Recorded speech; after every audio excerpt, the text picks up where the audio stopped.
I've had the WaveXLR for about 7 months now, and I thought I'd give my long-term review after using this. I know there are a lot of initial reviews, and I've been using this thing for all my streams, all my podcasts for about 3 times a week or so, 2 weekly streams and 1 podcast for 7 months. And so I thought I'd get my long-term feeling and thoughts on the unit after all that stuff. The TLDR of this is I think it is a really great bang for buck, especially for certain types of streamers. I also think that maybe it's one of the better kept secrets actually of the Elgato lineup. I would say that, and maybe the Stream Deck Stream pedal. So as a disclaimer, this unit was sent to me for the WaveXLR, but Elgato has no input on my review at all. It's completely independent, so they don't get to edit this at all before it goes out. These are my honest thoughts after 7 months of using it. I'll also show you how I use it for using my guitar as well, in addition to my microphone.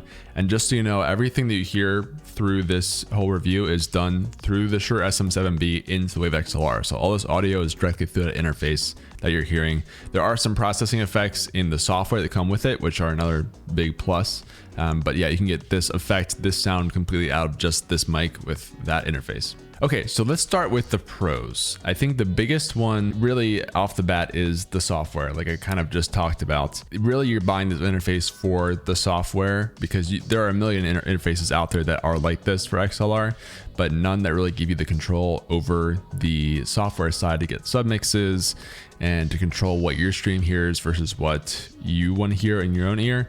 That's a game changer, and having it all in one simple interface is super nice. I think especially if you have an XLR mic already, or maybe you want to make the jump to an XLR mic from a USB, it's hard to beat the WaveXLR in terms of bang for buck because you have to compare it to the Go XLR, which is way more expensive even for the mini version. If you just need a simple interface that gives you some software control for streaming, then this one, to my knowledge, is about the best you can get in that price bracket. Another big pro for the device is that it's super simple. It doesn't have the same bells and whistles as a Go XLR, but that's also kind of a benefit because it's really just simple. It looks great next to a Stream Deck too.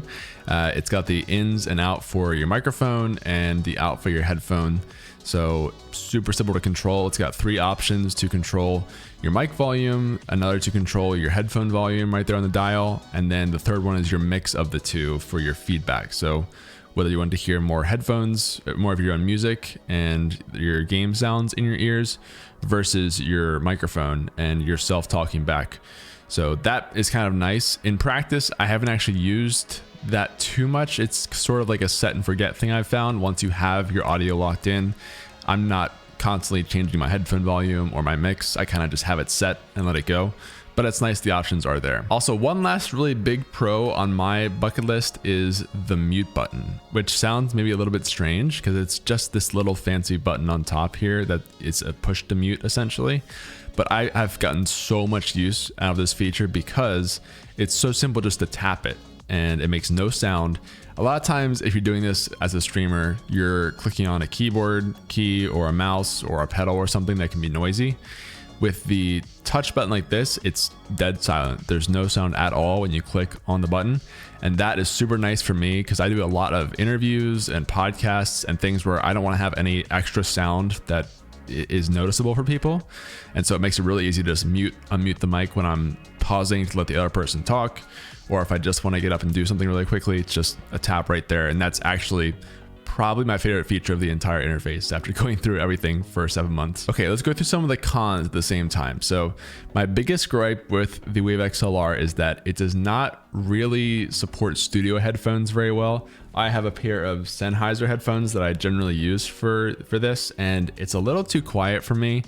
I can't quite get enough volume into these. It works better with, you know, your standard gamer headsets for that kind of thing. But if you like your audio quality quite a bit and like to have some of the headphones that need higher amp output, then this might be a little limited for you. You can kind of get around it if you crank the headphone volume up on this thing and also just your system sounds, but then you kind of lose some of the mix of yourself talking back in the microphone. So it's not exactly perfect.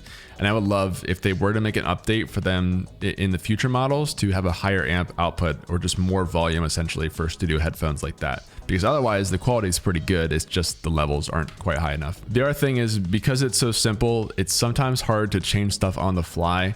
Again, they have this nice little dial to change stuff, but it's really just your one overall mix for your headphones, you don't have the option to change individual things like your music or your game sound, Discord, stuff like that. I've heard you can pair this with things like the beacon mix that are out now. I haven't actually tried that yet, but again, it's not built in, whereas the Go XLR and that kind of stuff, you probably can just do it right on the interface. So that could be a con if that's something you need in your interface. Like I said before, the turn dial is cool in theory. I don't really end up using it much once it's set. There's also the ability to change the color of the dial for the mute color. Again, this to me is a feature that is kind of meh, because basically it changes the color on the interface when you mute it. By default, it's red, but you can make it any color in the rainbow. But to me, that was strange, because if I try to make it green, for example, like which is my brand color, that made me think that it was on when it was off. So I just left it default. I guess it's nice if you're a stickler for brand stuff and you want to keep it to have your brand colors on there for when you're muted, but I just kept it neutral. So that could be either way for you. Lastly, it's not super great for 2 PC setups from what I've found. I do run a 2 PC setup, and I currently only have this going into my stream PC to get the mic in for my stream.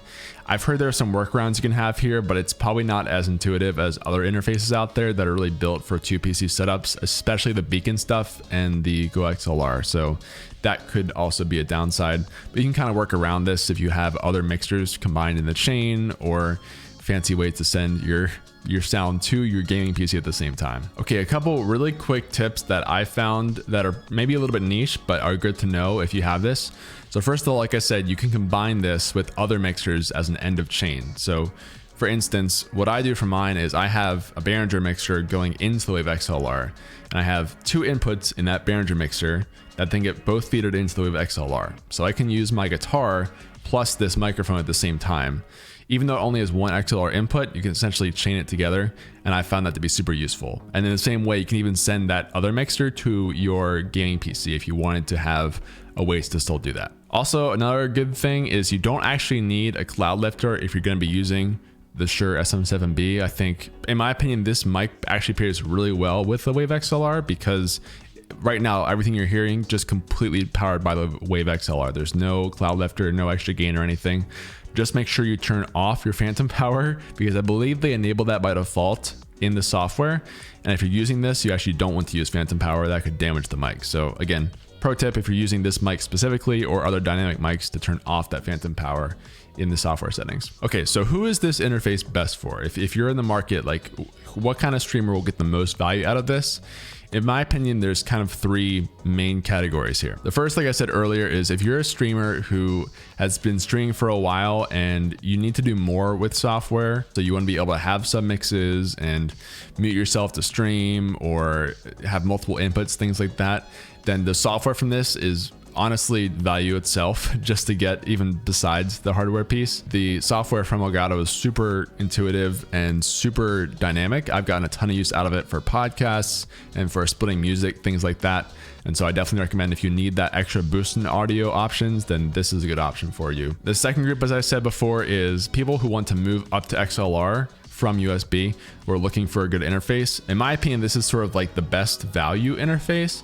You can definitely still go up to the Go XLR or other more professional interfaces too, but this one feels really built, especially for this mic. Like I said, if you've seen this mic on thousands of streams and you want to get it, then in my opinion, the WaveXLR is a really good pairing for that one, because especially value-wise, you're gonna have to get some interface for this thing, and the WaveXLR gives you the interface plus the software without having to buy a cloud lifter and other interface on top of that. And lastly, the big one for me actually, if you're someone who's tired of listening to copyright-free music, there's a lot out there, but I'm sorry, I get tired of listening to it sometimes. And so one thing I've done with the software is actually mute my copyright-free music to myself and listen to whatever the heck I want in my ears, like top whatever songs, right? And then the stream still gets to hear the copyright-free stuff, which is kind of similar to group 1. But yeah, basically, I think if you're especially going crazy with the music choices that you're limited by streaming, then the software is really great, whether you get this thing or the USB version of the mic from Elgato. in my opinion, it can save your sanity for doing that kind of thing. So worth considering. Okay, so let's wrap everything up here until the end of the video. So overall, 7 months usage review. I really like this interface in a nutshell. I think it's super simple. It does what you need it to do, and it gives you the software to control your audio and do more with audio, which is super essential. Pairs really well with this mic. If you really want to get the Shure SM7B or a similar mic, you don't need additional stuff, which is great. My big request, if we're gonna make a new version of this, if there's a WaveXLR 2.0 in the future, please give it more headphone ampage. I need more volume for my headphones to be able to have just louder monitoring and louder music in my ears, especially for these kind of headphones. And then also the dial on the front, I would love to see that maybe rethought into like 3 faders or something, so that you can have just a couple sub mixes to change on the fly.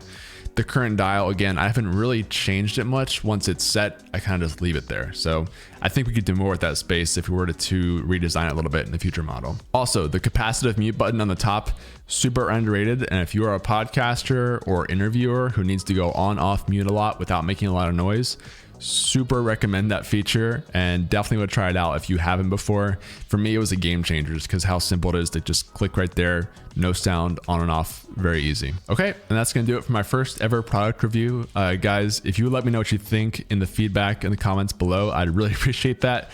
First time ever doing a product review for stuff, and so I'm looking for all the thoughts that you guys have.